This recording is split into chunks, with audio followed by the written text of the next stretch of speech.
In a remote corner of southern Ethiopia, time doesn't move like it does in the rest of the world. Welcome to the Omo Valley, a land where tradition is not just remembered, it's lived. Subscribe to Globebit on YouTube for more incredible journeys. In the heart of the Omo Valley, a young Hamar man prepares for a pivotal moment in his life, the bull jumping ceremony. This isn't merely a test of athleticism, it's a rite of passage, marking the transition from boyhood to manhood. Stripped bare, symbolizing rebirth and vulnerability, he must run across the backs of 10 to 15 bulls lined up side by side. The air crackles with anticipation, the ground trembles beneath the weight of the assembled cattle.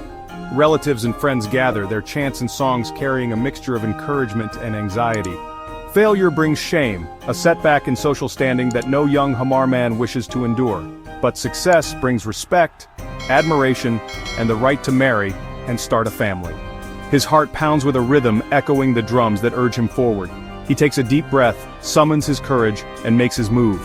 Each leap is a prayer, a plea for balance and strength. The bulls shift restlessly, their massive bodies a formidable obstacle course. The crowd holds its breath, their eyes glued to the young man's every move. Finally, as he completes the final jump, a roar erupts from the crowd.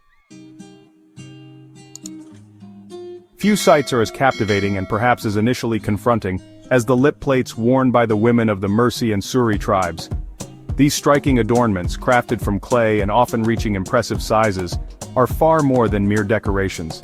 They are powerful symbols of cultural identity, beauty, and female strength. The journey towards wearing a lip plate begins in adolescence. A young girl undergoes a ritualistic piercing of her lower lip, a process overseen by experienced women from her community.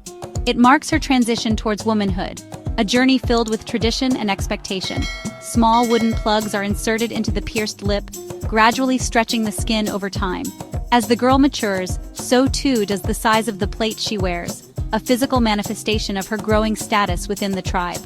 The size of the lip plate is a source of pride, a visual marker of a woman's standing within the community.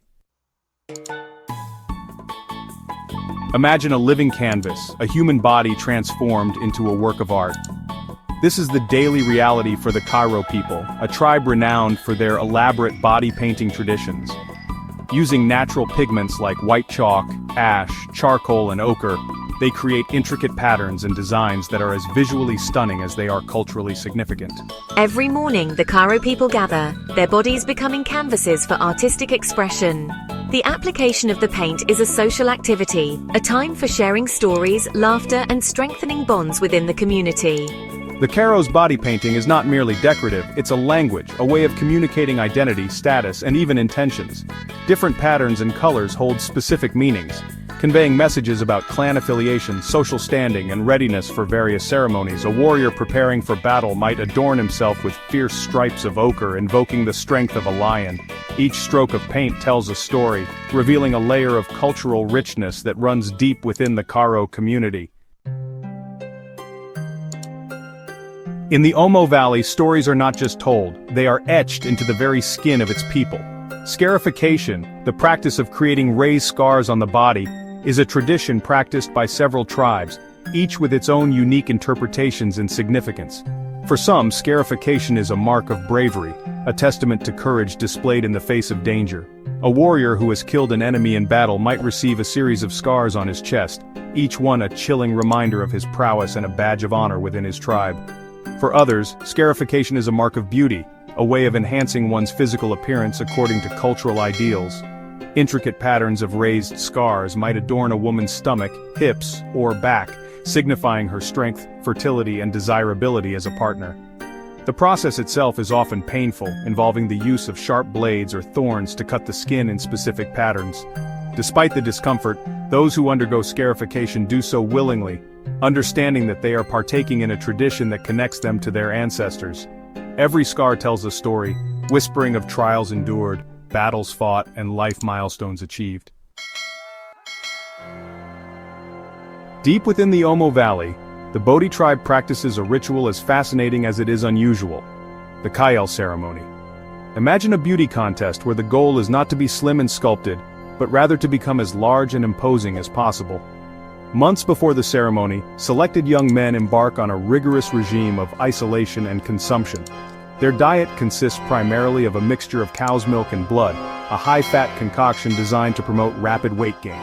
They are sequestered from the rest of the tribe, their days spent consuming vast quantities of this calorie-rich drink and resting in preparation for the main event. As the weeks turn into months, their bodies transform, their bellies swell, their limbs thicken, and their once lean physiques take on an almost otherworldly appearance. The goal is to become the fattest, most imposing man in the tribe, a feat that requires incredible discipline and endurance. Finally, the day of the kale ceremony arrives. The men, their bodies glistening with sweat and oil, emerge from their seclusion. They parade before the assembled tribe, their distended bellies symbols of their commitment and sacrifice. Across the diverse cultures of the Omo Valley, the transition from girlhood to womanhood is marked by a series of rituals and ceremonies that celebrate female strength, community, and the passing down of ancient wisdom. These ceremonies, often involving intricate dances, symbolic gifting, and the guidance of elder women, are a testament to the enduring power of female bonds and the importance of preserving cultural heritage. Imagine a circle of women, their voices rising and falling in hypnotic unison. Young girls adorned in colorful beads and fabrics move to the rhythms of drums and chanting, their bodies swaying in sync with the ancient steps passed down through generations. Elder women, the keepers of knowledge and tradition, play a pivotal role in these ceremonies. They guide the younger generation, teaching them the songs, dances, and rituals that have been passed down for centuries. They share stories of their ancestors, imparting wisdom about marriage, childbirth, and the importance of community. The girls, often from the same age group, go through these transformative experiences together, forming friendships that will last a lifetime. In the heart of the Omo Valley, the Suri people have developed a tradition that is as much a test of strength and skill as it is a celebration of courage and masculinity. This is the donga, a ritualistic stick fight that pits young men against one another in a display of raw power and agility. Imagine a dust-filled arena, the air thick with anticipation. Two young men, stripped to the waist, their bodies glistening with sweat and adrenaline, circle each other, their eyes locked in a battle of wills. In their hands they grip long, flexible sticks, the tools of their trade, the instruments of their pride. The donga is not for the faint of heart. It's a brutal contest, where blows are struck with full force, often leaving participants bruised, bloodied, and bearing the marks of their bravery. But it is precisely this element of danger, this willingness to test one's limits, that makes the donga such a powerful and revered tradition. A skilled donga fighter is a highly sought-after partner, seen as a provider and protector. In the Omo Valley, life is inextricably intertwined with the rhythms of the natural world. The people here understand that their survival depends on the delicate balance of nature, and their rituals reflect this deep respect for the land, the rivers, and the creatures with whom they share their home. Imagine a grove of ancient trees, their branches reaching towards the heavens like gnarled fingers. The air is thick with the scent of incense, and the soft chanting of voices mingles with the rustling of leaves. This is a sacred space, a place where the people of the Omo Valley come to honor the spirits of their ancestors and to offer prayers for rain, for a bountiful harvest, for the continued well-being of their community. The elders of the tribe, the keepers of ancient knowledge, preside over these ceremonies. Their voices carry the weight of tradition, connecting the present moment to the distant past, ensuring that the ancient ways are not forgotten. The people of the Omo Valley remind us that tradition isn't just something to remember, it's something to live.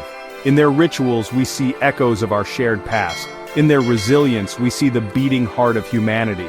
If this glimpse into the ancient world moved you, hit like, subscribe, and tell us in the comments which ritual fascinated you the most. Until next time, keep exploring. Gap 3S. As we look to the future, the traditions of the Omo Valley stand at a crossroads. The world is changing rapidly, but there is a powerful movement dedicated to preserving these ancient ways of life. Local communities, alongside global organizations, are working tirelessly to document, celebrate, and sustain these rich cultural practices.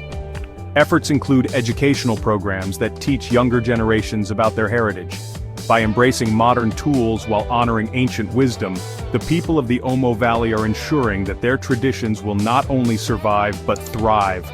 Stay tuned to the GlobeBit YouTube channel for more videos on the Omo Valley and other fascinating cultures around the world. Don't forget to subscribe for future updates.